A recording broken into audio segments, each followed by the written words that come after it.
Hello everyone, welcome to the Old Man and the Read. My name is Jerry. Today I'm going to talk about another of my very favorite writers of all time, Roberto Bolano. I have a tendency to just become obsessed with different writers occasionally and need to read everything they wrote, and Roberto Bolano was one of them. He was a Chilean novelist, short story writer, and a poet. He was born in 1953 and died in 2003. But the first book I read was The Savage Detectives, and I'd heard a lot of buzz about this book that had just come out, and so I decided to read it, and boy, I was just blown away after reading it. His books don't really have much of a story to them, but it's just all about the writing itself, and he was an absolutely brilliant writer. Most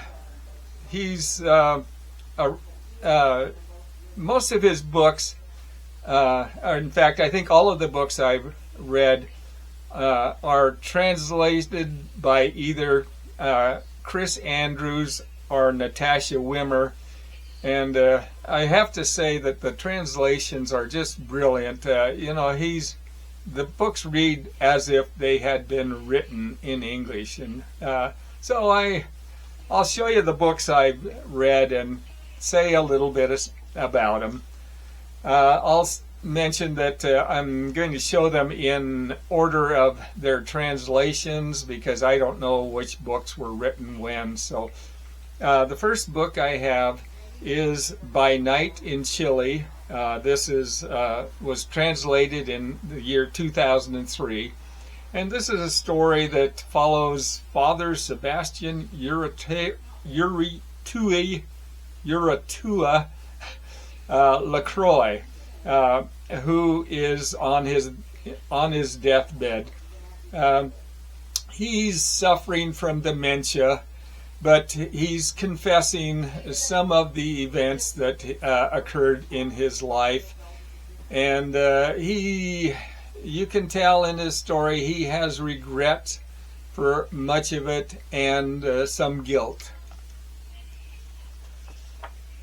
The next book is Distant Star, translated in 2004, and this book is narrated by a character, Arturo Bolano, and that's actually Roberto Bolano's literary stand-in, but it's a satirical tale about the Pinochet regime, and it's about the narrator is part of a group of poets, but then when the Pinochet regime came in their coup, they started cracking down, and many of the poets from that group started disappearing, arrested and disappearing, and so most of the others went into exile to different parts of the country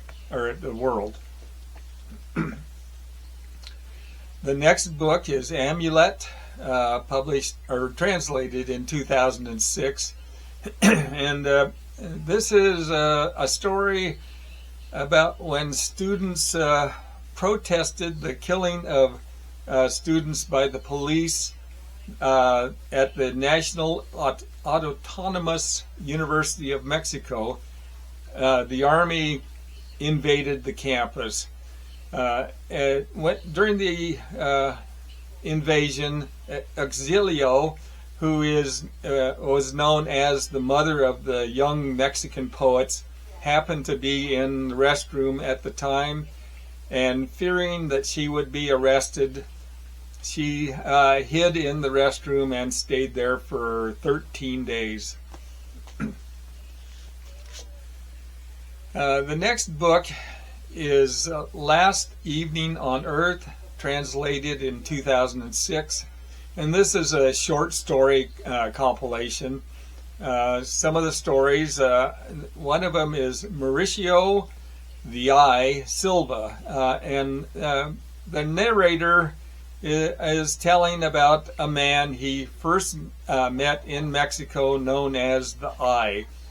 And then many years later, he met that same man in Berlin. Another story titled Anne Moore's Life, and this is basically a story that follows the life of a woman named Anne Moore throughout her life, from childhood to middle age. And the last story I'll mention is Last Evening on Earth, and this is about a father and son who are on vacation in Acapulco. The next book is the first book that I actually read by Bolano, The Savage Detectives. This was translated in 2007, and it's a story that very loosely follows two poets, Arturo Bolano, that's Roberto's literary stand-in, and another man, Ulysses Lima. Basically the story is they're searching for a Mexican poet named Cesarea Tinajero. And that's just loosely the story, because it really doesn't have much about the book. But the book is broken into 3 sections, and it has a numerous number of narrators in the story. But the first section is follows a man, Juan Madero, as he travels around Mexico City, and he's part of a group known as the Visceral Realists.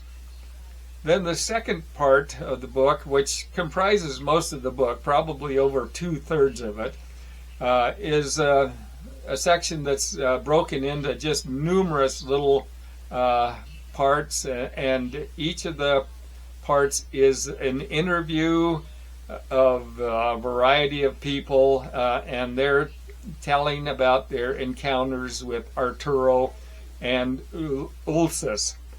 And then the third part of the book returns to Juan Madero in his search for Cesarea Tinajero. The next book is Nazi Literature in the Americas. This was translated in 2008. And this is just a collection of a bunch of short fictional biographies. And they're mostly about Nazi writers, poets, and artists. And it's each of the little biographies is basically a standalone story. The next book I have is 2666. This was translated in 2008.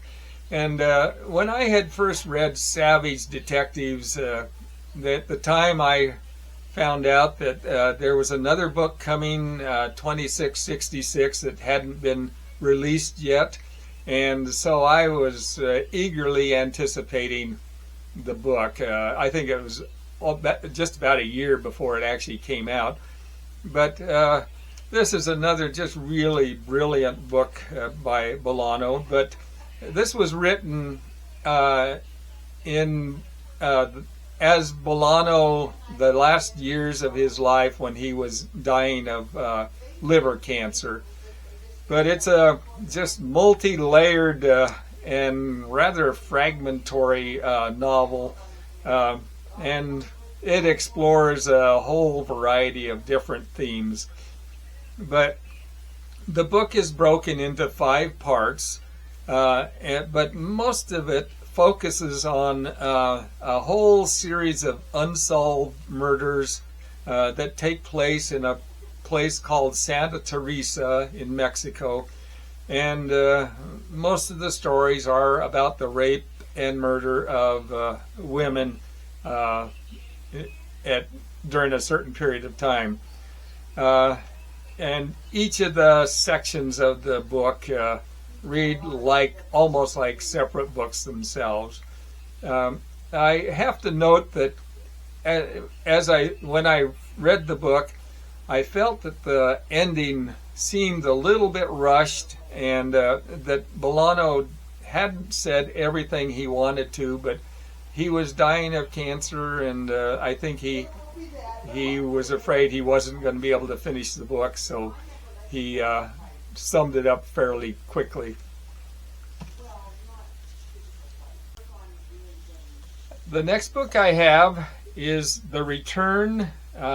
This was translated in 2010. And this is a short story collection. I'll mention some of the stories. One titled Snow. This is set in Moscow, Russia. And it's about the narrator of the story and a female high jumper. Another story titled Bubba. And this is basically a story that mixes soccer with black magic. And the last one I'll mention is The Return.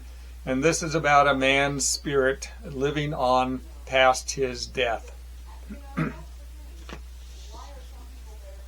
The next book is The Third Reich. This was translated in 2011. And this is a story about a war games player whose name is Udo Berger, and his girlfriend Ingeborg. And they go to a small town called Costa Brava in Spain on vacation. And when they're there, they meet another German couple named Charlie and Hannah. During the story, Charlie disappears without a trace, and then there's events that happen that eventually Ingeborg and Hannah return home, and Udo remains in Spain. And he soon becomes involved in a World War II game called The Third Reich. The next book is Woes of the True Policeman. This was translated in 2012. And this follows Oscar Amalfitano. He's a Chilean professor who's in exile. And he is forced from Barcelona, where he went after leaving Chile, and ends up in the little town Santa Teresa in Mexico, the same town that in 2666 was where all of the rapes and murders took place. And this is just really a very dark and humorous tale that eventually leads to a police investigation of Amalfitano. The next book is A Little Lumpen. This was translated in 2014. And this is a story about a young girl and her brother who are orphaned when their parents are killed in an auto accident. The story is basically about their survival after that incident. And her brother makes friends with a couple of really shady characters who then move into the house with the brother and sister. And the story is really just a disturbing story about the abuse that the girl had to deal with. And the last book I have is The Spirit of Science Fiction. This was translated in 2018. And this is a book I thought had a little bit of similarity to the Savage Detectives, but this follows two young Chilean writers. One of them is a poet named Remo, and another one is a science fiction writer named Jan. And it's the story is basically told in the first person by Remo, but then there's occasional inserts of letters by Jan that he has written to various science fiction writers. But those are the books I've read by Roberto Bolano. Just an incredibly good writer. Most of what he wrote were the books are things that he had written before his career took off, but just a really incredible writer otherwise. So anyway, I want to thank you for watching the video, and hopefully I'll see you again. Bye.